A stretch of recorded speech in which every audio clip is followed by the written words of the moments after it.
Hello learners, let's take a tour back in time to Europe 1914, a chaotic time in Europe. World War I was on the verge. Well, who are the major players of the war? We have two sides, the Allied powers and the Central powers. Can you guess the countries that these flags represent? I guess you can. This is Great Britain, this is France, this is Russia, and this is the USA. These countries make up the Allied powers, and on the other side, we had Central powers, that is Germany, Austria-Hungary, and the Ottoman Empire. Well, these are only the major players, while 32 other countries were directly involved in the war, while 100 countries were indirectly involved as well. Indeed, the first time that these many countries were at war at once. Well, when there's a war, the soldiers need equipments. So these are a few equipments from that time. Several kinds of rifles are here, a melee weapon pistol, grenades, wire cutters, helmets, water bottles, and an entrenching tool. This is an interesting equipment from World War I as it was used in trench warfare technique. We also see a gas mask. This is also an important equipment from that time as it was the first time when chemical weapons were being used.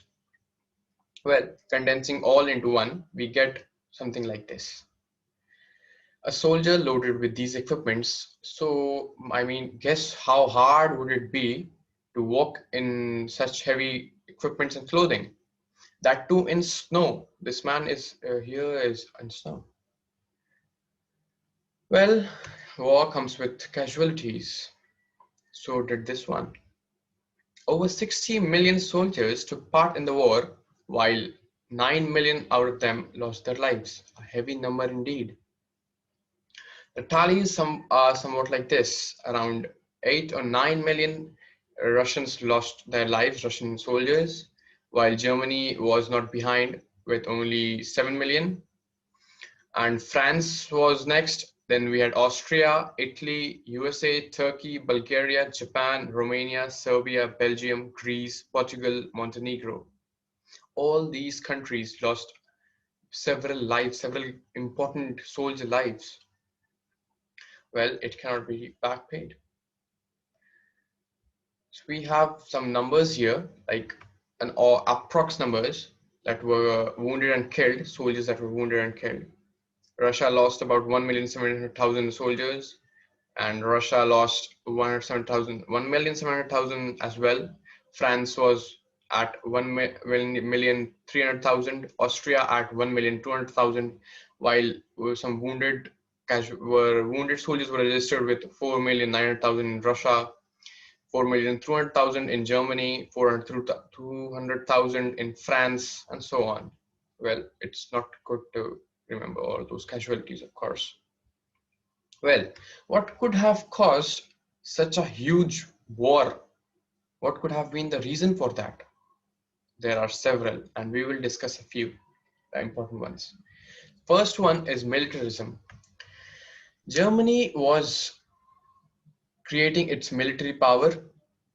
It was growing its army and navy.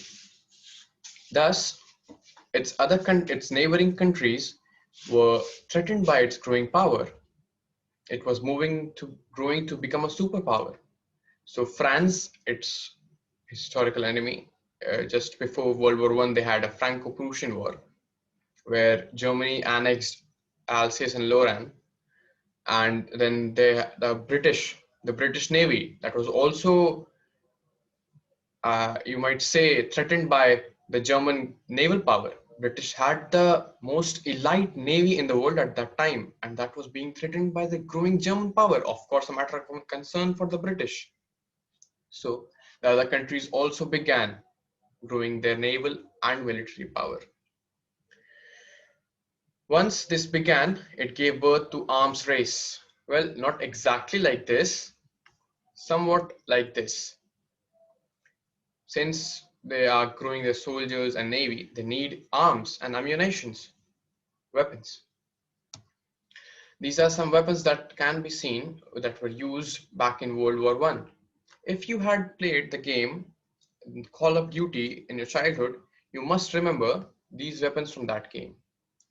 Actually, the game is inspired by World War One, so it has to be there. Next was the creation of alliances. Since every country was anticipating there's going to be a war, so several alliances were made, several pacts and treaties were signed. Thus, Europe was divided into two groups, the Allied powers and the Central powers. The Allied powers had aid from ranging from America in the west to Japan in the east. They had several countries on their side, while while Central Power had only four: Germany, Austria-Hungary, Ottoman Empire, and Italy. Well, Italy, not exactly. It was not the best player in the war, actually. Italy was first in the side of the Central Powers before the war began, but as soon as the war started, it said that it will hold a neutral stand, and 1 year later, it goes on war against Austria-Hungary, its historical enemy, and joins the Allied powers. Not a good move, Italy, not a good move. I guess everything's fair in love and war. The other growing cause was the toxic nationalism. This grew because of, first of all, the France in France, when before First World War, it had Franco-Prussian War or Franco-German War, where French was humiliatingly defeated. It lost its pride and territories like Alsace and Lorraine. It was necessary for France to gain back their pride. That gave birth to intense nationalism. It could only be done by going at war with Germany. Next, there was an urge of Slavic people to unify the Slavic countries, pan-Slavic nationalism.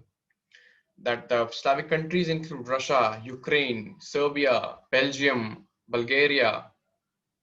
These were the Slavic countries that demanded unification. This will also lead to the further immediate cause of the First World War.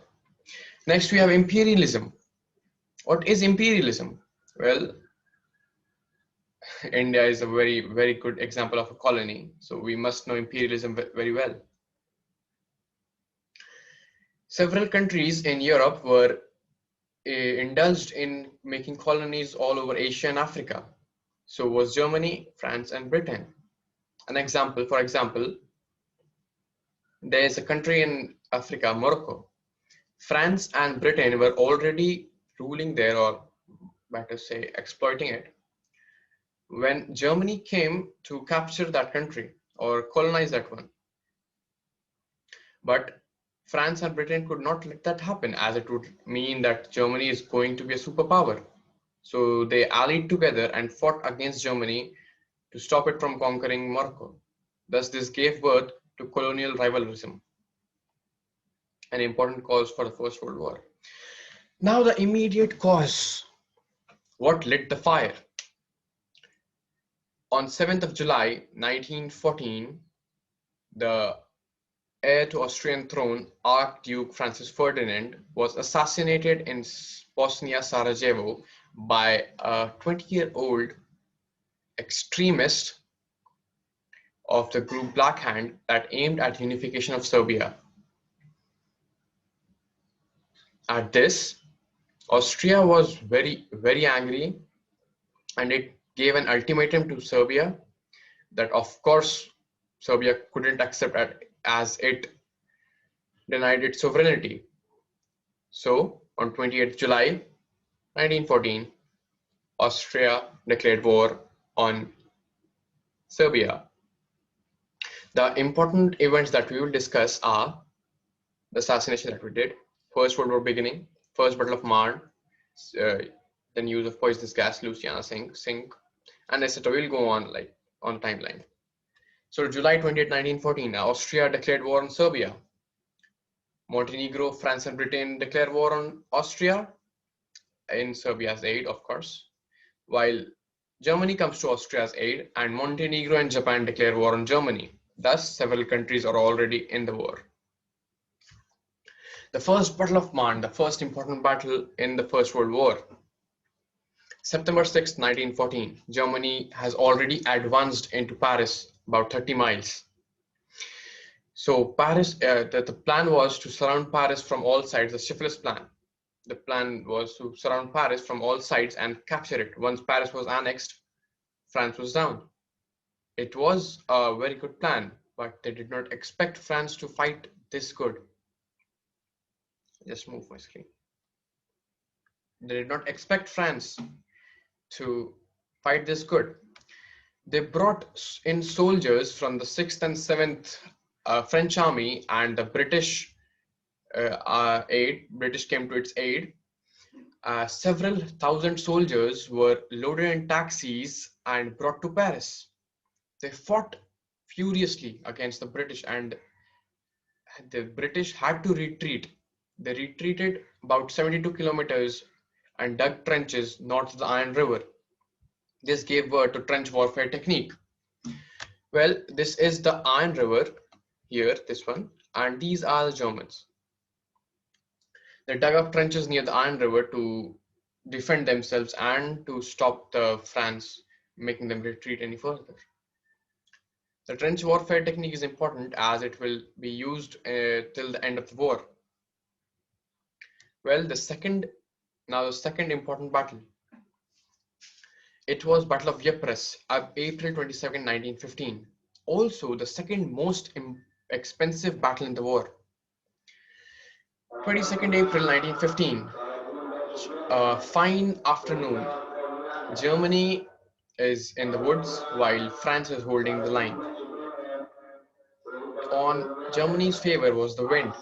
So Germany launched the chemical weapons into French trenches. Several French troops and Algerian troops were killed right away. A yellow gas cloud covered the French armies. The plan was to create an opening by using chemical weapons and then destroy the French army there, which will give them leverage in the war. But they couldn't do that. They couldn't exploit that advantage on their side, the Germans. What they did was, although they fought quite well, but French defended themselves. And soon, of course, it was very furious battle there going on, but British came to France's aid, and Germany had to retreat again. Well, luck wasn't on just Germany's side. You can see soldiers put on masks here. Well, no, not for coronavirus, rather a protection from the use of chemical weapons back in the days. Now, Germany was desperate for a win. Why would it be? It had invested such a long time and money into the war. Germany is desperate for a win, so it decides to go dirty. Germany sinks Louisiana. Germany had a important thing. Germany had U-boats, submarines at that time. Very creative people there. German U-boat sinks Louisiana. Louisiana was an ocean liner, a British ocean liner that was carrying passengers. Well, of course, it was carrying ammunition as well. That's why Germany said it was not a war crime. But still, 1,200 people, civilians, were killed, including 128 US citizens. It would then become a primary motive for America to join the war later. Of course, although it did not do it as soon as the Louisiana sunk, rather it became a cause for America to join the war in 1917. German U-boats looked something like this. At this point, I should tell you that Germans came up with several creative techniques for the war. Like they brought in submarines, they brought in chemical weapons, they brought in airstrikes. Very intelligent people they are. At last, in 1917, the US at war with Germany, the president was Wilson Woodrow at that time, signs resolution. After US declares, after several attempts at stopping war crimes by Germany through peaceful methods, US had to get into the war again. Well, it was for the good, actually. Last important battle that was fought in the First World War was the Battle of Verdun. A furious battle could have been a game changer for Germany, but it wasn't. Luck was just wasn't on the side of Germany. The Battle of Verdun was the longest battle in the war. It ran for about 300 days. Verdun is a place about on the outskirts of France where there are 40 important forts. The plan by Germany was to attack a small patch of land and force the French troops to enter there, where they could have leverage, like they could have easily attacked and won it and captured the forts. That would have been humiliating for France, as it was its national heritage. Entire French villages were wiped from the map. Several villages of Verdun. Even today, 10 million shells remain in the soil of Verdun. Furious battle. So how did France escape that? Of course, it was dangerous. How did France escape that? Well, again, British came to its aid. While France was being slaughtered I say, while France was being slaughtered by Germany in the Battle of Verdun, British attacked it on the other side of the war. Not in Verdun, but it had to take Germans' attention from Verdun to somewhere else. So it did that. In the meanwhile, French brought in 66%, mobilized its 66% troops through a narrow passage called the Sacred Way. Of course, Germany did not expect France to do that. Well, war. It was war. They had to do it. Then there's a fort that was captured by Germany. This is Fort of Domonto, outside Verdun, France, about 40 kilometers outside Verdun. It was considered to be the most powerful fort at that time. However, to Germany's uh, advantage, it was only guarded by 57 old-timer part-time gunners. It was an easy capture for Germany. It did so. However, even though Germany did fight quite good, although lost a lot of lives, and the French lost a lot of lives too, Germany did not come out as a victor. Now, with this war and with ending of this battle, all the countries had lost their exhausted their resources, lost in finances, lost huge amount of lives. They were just tired of the war now. They had to end it. Thus, Treaty of Versailles came into existence. Treaty of Versailles held Germany accountable for the war. World War I, by the Allied and Association powers and by Germany in the Hall of Mirrors in the Palace of Versailles, France on June 28, 1919, can be seen here. Although it took force on January 18, 1920. This is the scene of Treaty of Versailles. Treaty is being signed. Well, the treaty wasn't justified by the Germans. It said, the Germans said that it is a dictated peace. Why wouldn't it? It definitely was a dictated peace. Germans were forced to accept the responsibility of the war alone. It was asked to pay a $33 billion penalty for the war, which interestingly, John Maynard Keynes, a very good economist at the time, said that if Germany did pay those $33 billion, it would lead to economic crash in Europe. That was the case with Germany. And it had to give up territories to Belgium, Czechoslovakia, and Poland. And its military was also limited to a certain number. This sentiment would do much to propel the ascent of Adolf Hitler to power in 1993, and this also became a cause for the Second World War.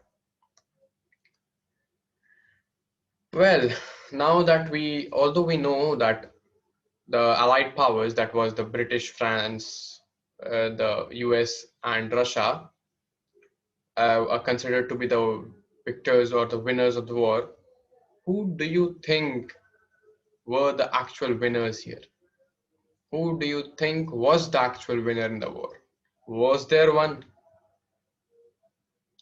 Do think about it.